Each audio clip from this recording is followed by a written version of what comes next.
وأصحابه وأزواجه وذريته وأنصاره ثم إلى أرواح آبائه وإخوانه من الأنبياء والمرسلين والأولياء والشهداء والصالحين والأئمة المجتهدين ومقلدين في الدين وإلى أرواح العلماء العاملين والقراء المخلصين وأئمة الحديث وأصحاب السنن والمفسرين وسادتنا سوء الوالدين ثم إلى أرواح الخلفاء الراشدين سادتنا أبي بكر وعمر وعثمان وعلي ثم إلى أرواح أزواج رسول الله طاهرة أمهات المؤمنين سيدتنا خديجة الكبرى عائشة القاصة فاطمة الزهراء وابنها الحسن وسن ذريتهما جميعا وسيدنا المهاجر محمد بن عيسى وسيد الأزمة الفقير المقدم محمد بن علي وعلى رسول الله الكريم الرحمن الرحيم سيدنا الشيخ علي بن عبد بن سكوان ثم إلى روح زينب الرئاسة الرحمن بن عبد الله بن عباس والشيخ علي بن عبد الله وارث ثم إلى روح زينب بن الرشاد وسيد القبيلة عبد الله بن علي الحداد الشيخ كريم الأمين والشيخ المغربي والشيخ موسى بن تشير والشيخ إلى حضرة سيدنا أبي عبد الرحمن بن أحمد بن عبد القادر السلام وكيل هجم الله الشافعي وكيل هجم الشافعي الزمي وكيل هجم المنهج بن سبات ثم إلى حضرة مؤلف العقائد الكلينية السيد عبد الرحمن بن سكاب بن حسين أسكاب ورسولهم وأمرهم الله يغفر لهم ويرحمهم ويعلي درجاتهم بالجنة ويعيد علينا من بركاتهم وأسرارهم وأنوارهم وعلومهم في الدين والدنيا والآخرة. الفاتحة. أعوذ بالله من الشيطان الرجيم. الحمد لله رب العالمين الرحمن الرحيم مالك يوم الدين إياك نعبد وإياك نستعين اهدنا الصراط المستقيم صراط الذين أنعمت عليهم غير المغضوب عليهم ولا الضالين آمين. ثم إلى أرواح آبائنا وأمهاتنا وأجدادنا وجداتنا وأعمامنا وعماتنا وأخواننا وخالاتنا ومعلمين وشيخنا بالدين والدينا ومسلمين عبد الرحمن كتاب من غير معروف وثم إلى أرواح جنان بنور نعم الدين من نعيم نسمعنا إيمان يوم القيامة رسول الله بأسماء جميع الحكومة المسلمين والمسلمات والمؤمنين والمؤمنات أن الله يغفر لهم ويرحمهم ويجعل الجنة مثواهم. الفاتحة. أعوذ بالله من الشيطان الرجيم بسم الله الرحمن الرحيم الحمد لله رب العالمين الرحمن الرحيم مالك يوم الدين إياك نعبد وإياك نستعين اهدنا الصراط المستقيم صراط الذين أنعمت عليهم غير المغضوب عليهم ولا الضالين. Amin. Kita akan buka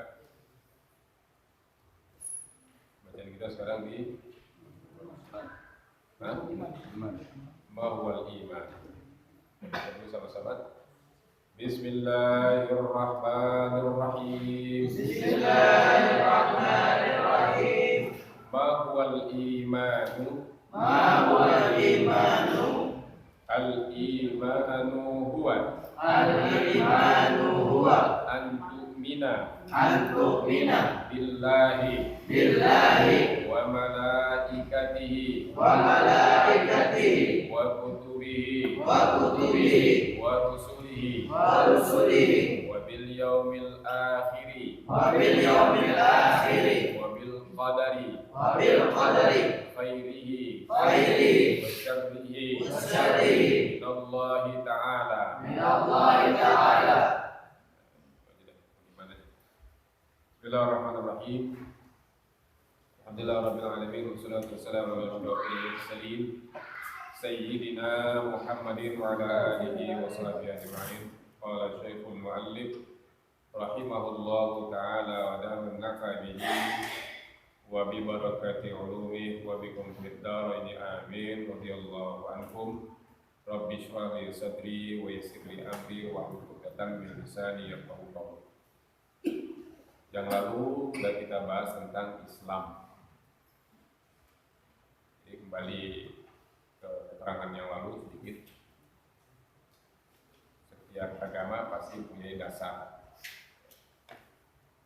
Tapi dasar yang dimiliki umat Islam adalah dasar-dasar yang diperoleh dari Allah melalui Jibril kepada Rasulullah. Jadi bukan buatan manusia, bukan susunan dari manusia. Dan setiap orang pasti memiliki keyakinan. Ya, keyakinan kita juga dari Allah, bukan keyakinan yang dibuat-buat oleh manusia, bukan.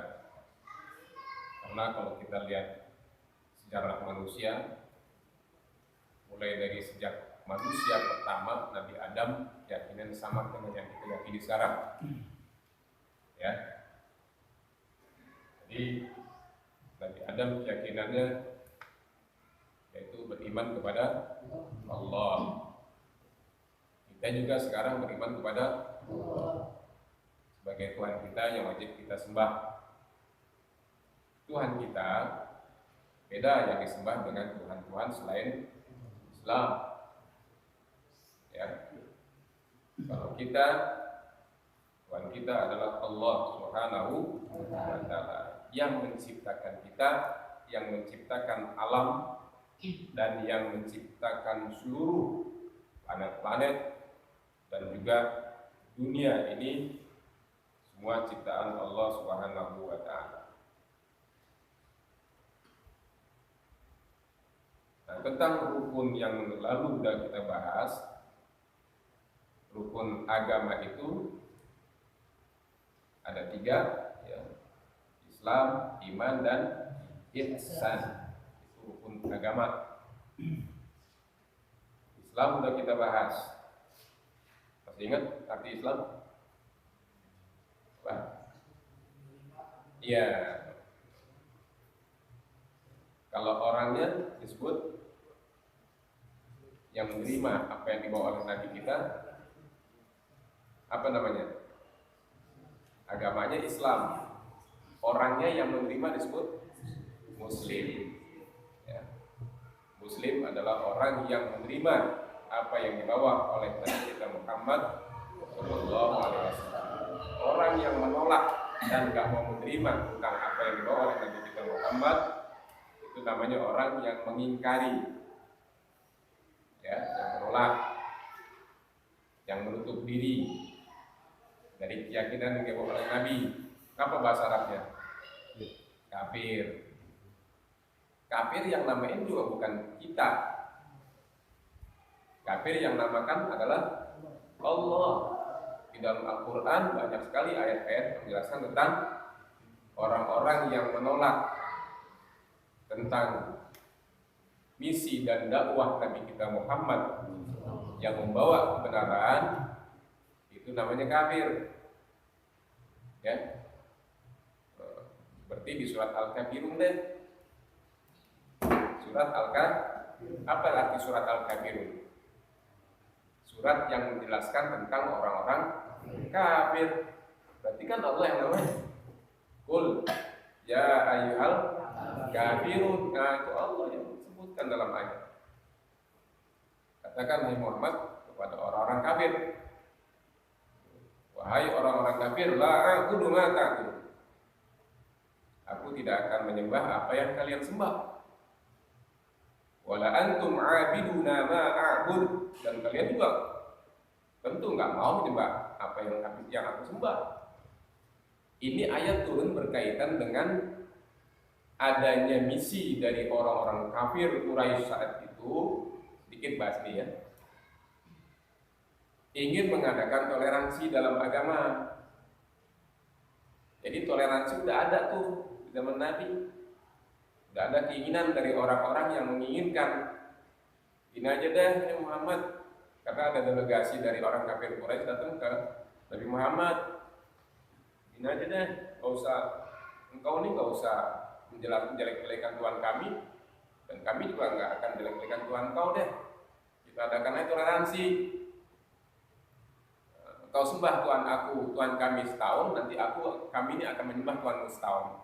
Jadi setahun kau sembah Tuhan aku, setahun nanti aku akan menyembah terus-terusnya begitu. Sebelum Nabi jawab, turun tuh surat Al-Kafirun. Qul ya ayyuhal kafirun. Katakan hai Muhammad kepada orang kafir. Nah, tadi kata-kata orang kafir waktu itu sudah ada, Allah turunkan melalui surat Al-Kafirun. Itu cuma taktik mereka itu. Banyak kan sekarang orang-orang yang bertaktik gitu tuh. Udah kita toleransi aja deh. Sekarang toleransi ini kebablasan nih. Kan sering lihat YouTube, buka-buka media sosial. Banyak umat Islam, terutama di kalangan NU, ya, toleransinya udah kebablasan. Main akro di gereja, nggak lihat kan? Iya. Itu kan udah kebablasan, baca sholawat di situ. Keliru. Ya. Toleransi yang dibenarkan dari segi kemanusiaan. Toleransi yang dibolehkan sebatas sosial, ya, sebatas muamalah. Muamalah apa muamalah? Berinteraksi sosial. Kita bertetangga, saling menghargai, menghormati tetangga walaupun non muslim, ya, haknya hak mereka, hak untuk kita hargai dan hormati. Dalam Islam begitu. Tetapi dari segi keyakinan masing-masing. Dari segi keyakinan harus masing-masing. La a'budu ma ta'budun wa la antum 'abiduna ma. Di akhirnya apa? Akhir ayat itu. Nah, itu enggak ada. Lakum dinukum waliyadin. Kamu agamamu, ya, bagimu agamamu, bagiku agamaku. Itu dari segi keyakinan, dari segi akidah. Silakan kalian jalani tata cara ibadah kalian, silakan, kami nggak ganggu. Tapi ingat, kami juga jangan diganggu. Gitu artinya tuh. Jangan mau kalau seandainya diujuk-ujuk untuk mengadakan toleransi dari segi keyakinan, jangan. Bisa jadi murtad. Tahu murtad? Murtad bukan singkatan tuh. Bukan sholat subuh kesiangan. Tahu nggak? Orang kalau sebut sholat subuh kesiangan di pantat disebut murtad. Iya. Kan sholat subuh kesiangan matahari udah kelihatan, udah keluar. Itu namanya murtad. Sholat murtad tuh, artinya sholat timur. Bukan itu ya. Murtad tuh akidahnya udah keluar dari Islam. Nah, kita bahas sekarang tentang apa itu iman. Mahwal iman. Apa itu iman? Apa arti iman? Nah, dari segi bahasa, iman ini disebut isim masdar. Dulu juga, pokoknya Anda selalu kaitkan dengan bahasa dulu ya. Jadi di dalam bahasa Inggris kayak bahasa Arab ada yang namanya kata kerja masa lalu, kata kerja masa sekarang. Terus apa lagi? Kata kerja perintah, ya. Terus apa lagi? Kalau di bahasa Inggris kan ada past tense, present tense, participle. Ini participle nih. Untuk 3. Untuk pertama past tense, fi'il madhi bahasa Arab. Salam sorok. Yang kedua present tense. Dalam bahasa Arab disebut fi'il mudhari. Nah, bentuk 3 si masdar. Mudhari kalau salah ada buka lagi, beliau mulai buku dalam keterangan yang lalu ya. Maksudnya partisiple ini masdar. Bentuk ketiga. Ini dia iman. Fi'il madhinya past tense-nya amanah. Amanah. Ya. Fi'il mudhari'nya yu'minu. Yu'minu itu fi'il mudhari'. Present tense disebut. Iman bentuk ketiga. Iman. Orangnya disebut apa? Mukmin. Ada amanah, yu'minu, iman. Bentuk keempatnya yang mengandung arti pelaku, orangnya disebut mukmin. Mukmin artinya orang yang percaya. orang yang beriman. Iman artinya keimanan, keyakinan. Apa itu iman atau keyakinan? Al-imanu huwa ialah an tu'mina billah. Engkau meyakini Allah atau beriman kepada Allah, gitu ya. Engkau beriman kepada Allah. Allah sebagai Tuhan kita. Kalau secara definisi iman itu adalah tasdiqun bil qalbi, iqrarun bil lisani, wa tasdiqun bil qalbi, wa arkanun bil af'al. Wa arkanun bil, itu definisi iman. Ini kalau tadi ini tentang rangkuman rukun iman. Bahwa iman di sini maksudnya rukun iman. Tetapi iman itu sendiri secara definisinya, pengertian iman tadi itu, ya, ikrar bil lisan. Arti ikrar bil lisan itu mengikrarkan diri dengan ucapan bahwa kita beriman kepada Allah. Makanya orang kalau masuk Islam ikrar dulu dengan mengucap syahadat, itu namanya ikrar bil lisan. Ikrar bil lisan. Tapi nggak cukup hanya sekedar ikrar bil lisan. Orang masuk Islam nggak cukup. Begitu udah syahadat, dia sholat kagak, ngapain kagak, percuma itu ikrarnya. Karena yang namanya beriman, orang kalau udah ikrar syahadat, berarti kan dia harus menanggung risiko, konsekuensi, ya. Apa konsekuensinya? Kalau dia percaya kepada Allah, beriman dengan keyakinan yang benar, yang teguh, ya, dia udah mengucap 2 kalimat syahadat, konsekuensinya dia harus menjalankan apa yang ditetapkan Allah, gitu maksudnya.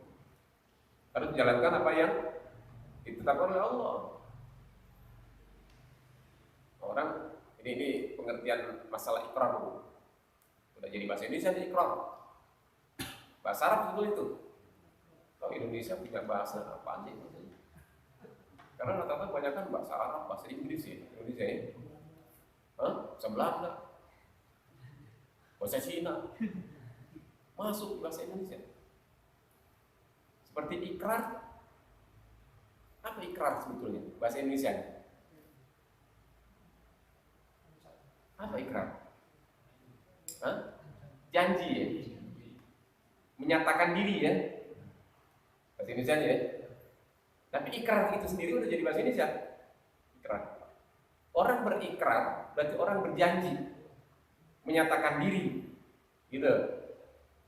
Dia siap menanggung konsekuensi ketika dia berikrar, ya kan? Saya bersaksi bahwa tidak ada Tuhan yang berhak disembah kecuali Allah, dan saya bersaksi bahwa Nabi Muhammad utusan Allah. Itu artinya nggak cuma sekedar ikrar bil lisan, tapi dia harus menanggung konsekuensi. Dia harus menjalankan apa yang ditetapkan Allah dan Rasulnya, gitu sebetulnya. Kalau dia sebagai orang beriman dia nggak menjalankan apa yang ditetapkan Allah, nggak ada artinya berikrar. Inti pernah nggak semua nih berikrar 2 kalimat syahadat? Pernah belum? Dari mulai sejak lahir sampai sekarang. Islam bukan, mukmin bukan. Ayo. Tapi pernahkah berikrar? Makanya ada orang, para ulama tauhid, ikrar itu harus dilakukan. Tetapi secara garis besar, kita ini belajar tauhid itu wajib. Belajar tauhid, makanya belajar tauhid hukumnya wajib. Wajib itu bukan wajib kifayah, tapi wajib ain, fardu ain. Fardu ain. awwal wajibin 'alal insani ma'rifatul ilahi bistiqani. Itu kalimat-kalimat syair dari Syekh Ibnu Ruslan dalam kitab Subad. Yang pertama kali, kewajiban yang pertama kali dilakukan oleh orang yang beriman, oleh seorang muslim, apa ini? Oleh seorang manusia, ma'rifatul ilahi bistiqani. Kenal Allah dulu dengan yakin. Kenal Allah. Nah, kita udah kenal Allah belum? Udah kenal Allah belum? Hah? Kenal, tapi kenalnya baru dengan ilmu yakin. Ilmu yakin namanya. Dan kita baru pelajari ini sekarang. Walaupun kita mungkin udah pernah belajar di madrasah ya, pengajian pernah. Tapi secara detail kita harus pelajari karena ini kewajiban. Fardu ain hukumnya. Kalau fardu ain, kewajiban individu. Wajib setiap orang belajar tauhid. Dia kagak belajar di dosa. Itu belajar tauhid. Beda dengan ilmu yang lain. Ilmu yang lain wajib bayar. Tapi kalau kalau tauhid wajib ain atau fardu ain. Kita nggak belajar tauhid, dosa hukumnya. Karena apa? Karena untuk meningkatkan keyakinan dan mengislamkan orang Islam. Dari sini mengislamkan orang Islam, mengimankan orang yang beriman.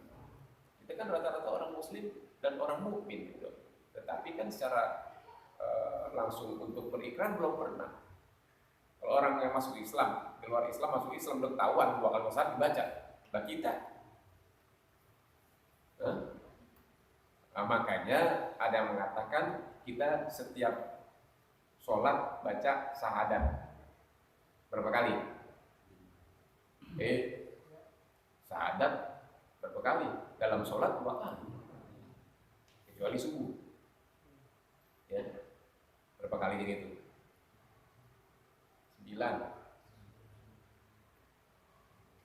Kan tahiyat ada kalimat syahadat kan?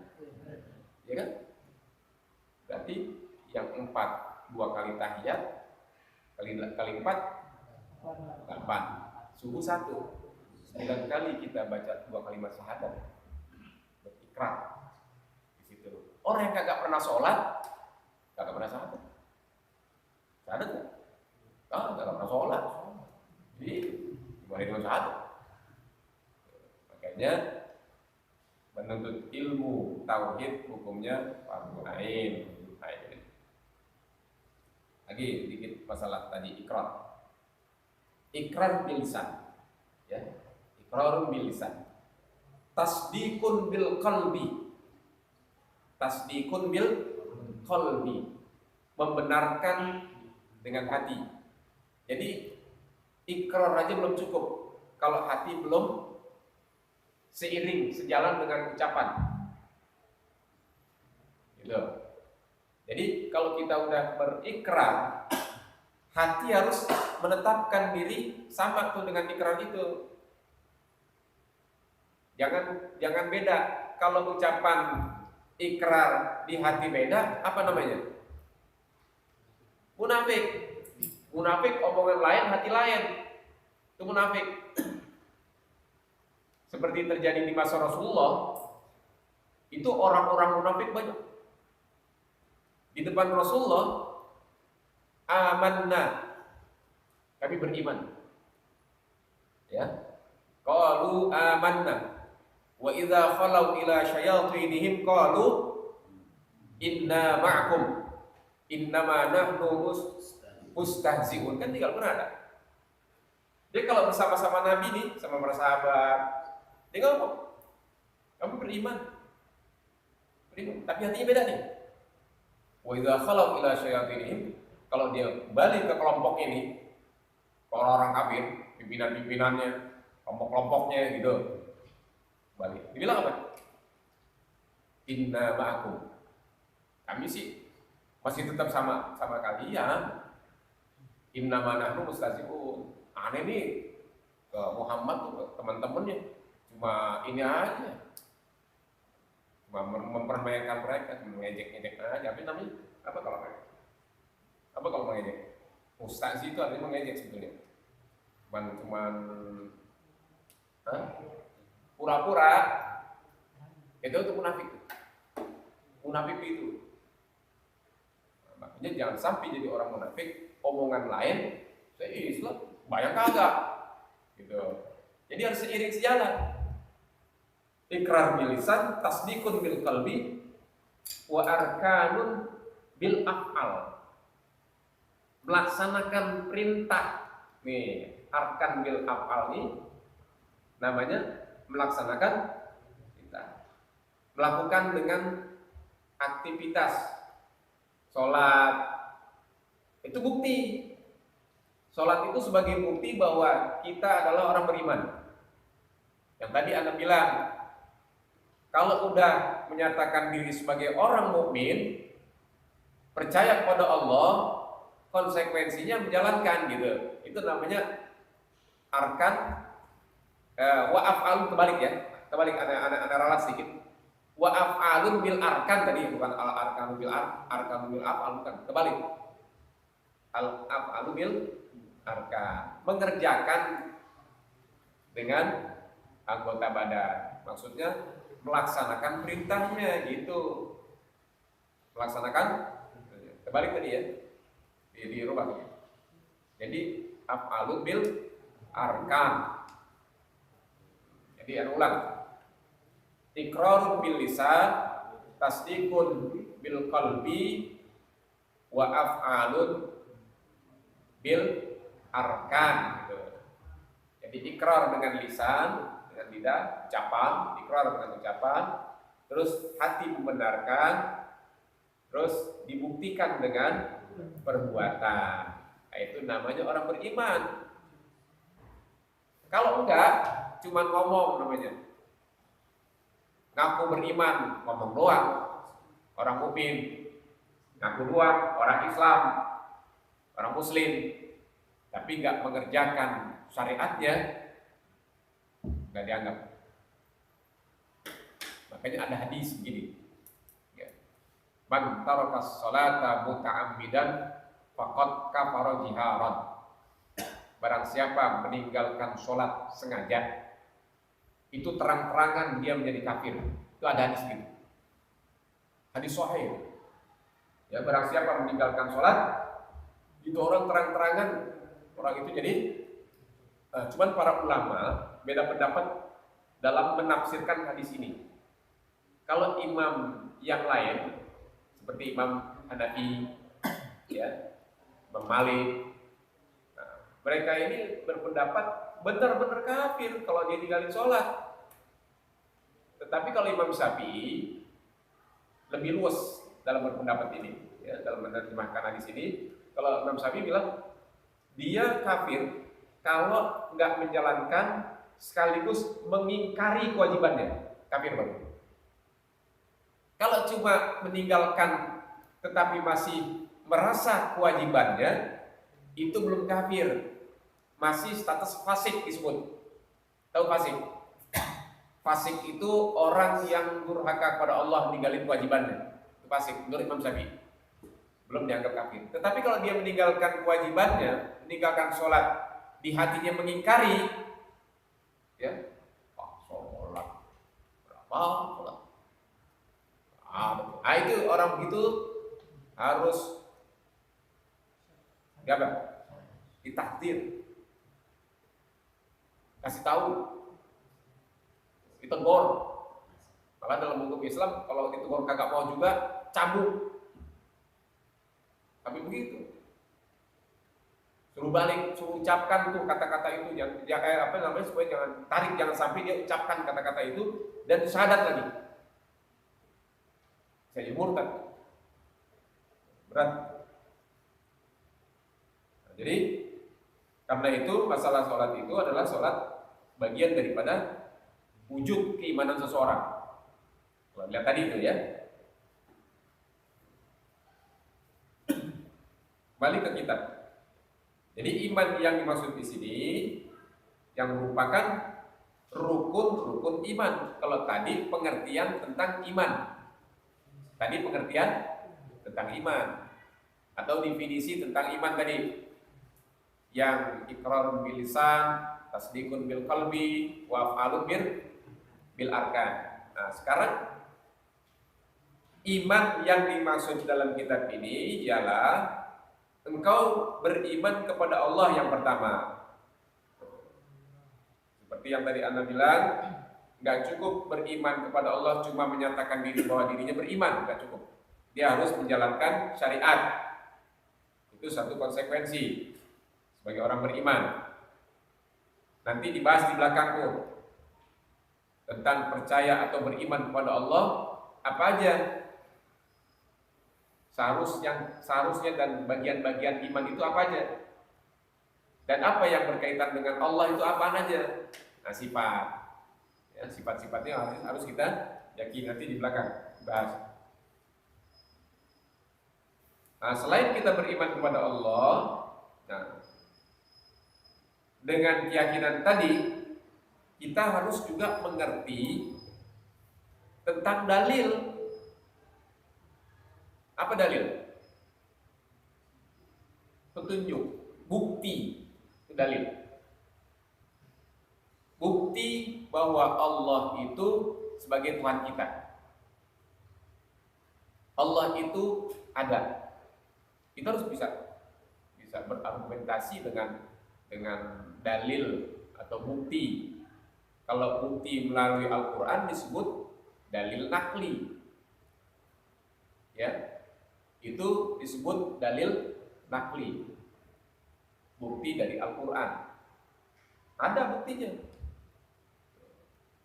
Kemudian bukti melalui akal, kita bisa jelaskan dan kita berpikir bahwa Allah itu ada sebagai Tuhan kita. Bukti melalui akal apa namanya? Dalil apa? Akli. Jadi ada dalil nakli, ada dalil akli. Ini kita harus tahu. Dalil akli, akal menetapkan kita punya Allah, punya Tuhan yang wajib kita sembah, yaitu Allah. Allah itu siapa? Allah yang menciptakan kita. Allah yang menciptakan alam ini. Dan semua yang ada itu ciptaan Allah. Loh, kok kita nggak bisa ketemu dan lihat Allah gitu? Kadang-kadang ada pemikiran begitu orang. Ini kita, Allah berikan kemampuan lihat, mendengar, ya, terbatas. Adanya keterbatasan daya lihat kita dengan daya dengar dan semua indera yang kita miliki Allah berikan itu terbatas, nggak mampu untuk melihat Allah secara langsung. Contohnya Nabi Musa pernah minta lihat Allah waktu beliau ada di Bukit Tur Sina. Allah bilang, "Kau usah lihat aku, kau lihat dulu gunung. Kalau itu gunung kau perhatikan tetap, ya, kau bisa lihat. Tapi kalau kau lihat tuh gunung hancur, berarti kau nggak bisa lihat. Sebatas itu kemampuan daya lihat." Di Al-Quran ada terangan. Perhatiin, ledak dulu. Ya udah, kenapa? Kemampuan daya lihat manusia, jangankan itu, ya, jangankan Allah yang kita minta lihat, sesuatu yang di luar kemampuan daya lihat manusia juga kita nggak mampu. Apa contohnya?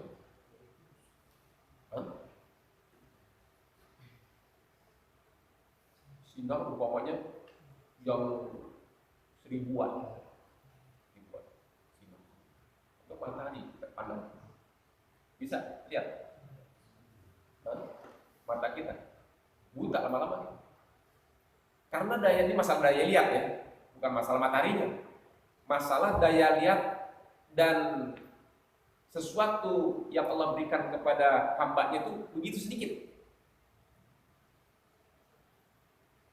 ketika ada penghalang, kita nggak bisa lihat yang dibalik penghalang itu. Bisa nggak? Nggak bisa. Berarti terbatas, nggak bisa tembus. Kalau daya lihat Allah kan beda.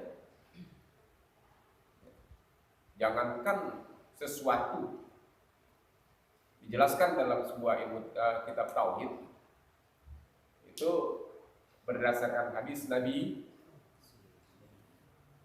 Allah bisa melihat semut hitam di tempat yang gelap gulita yang berada di batu hitam. Kelihatan.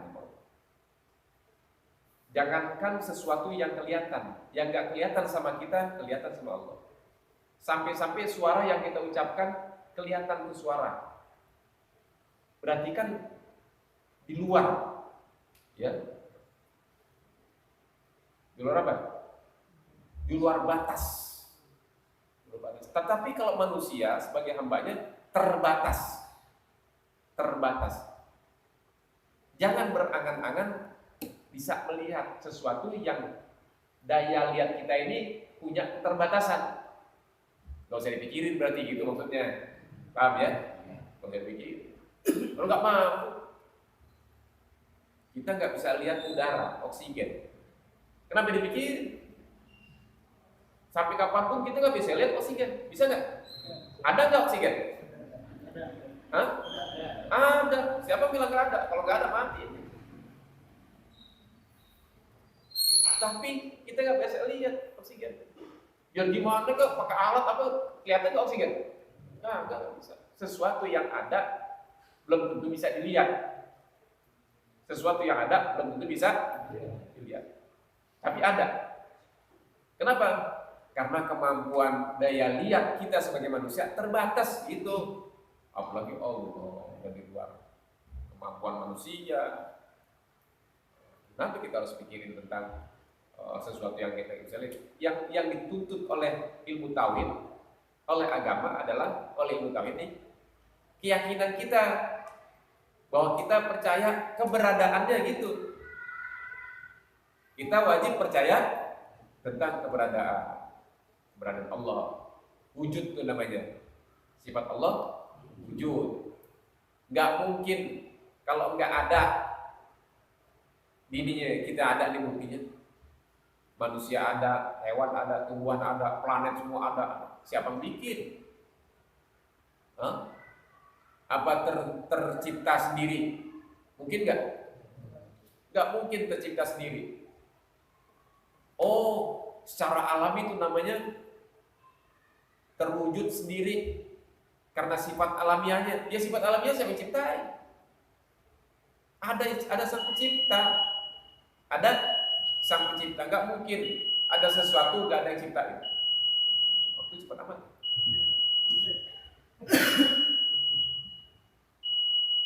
Ya, nggak mungkin ada sesuatu nggak ada yang ciptain. Itulah yang dituntut oleh ilmu tauhid bahwa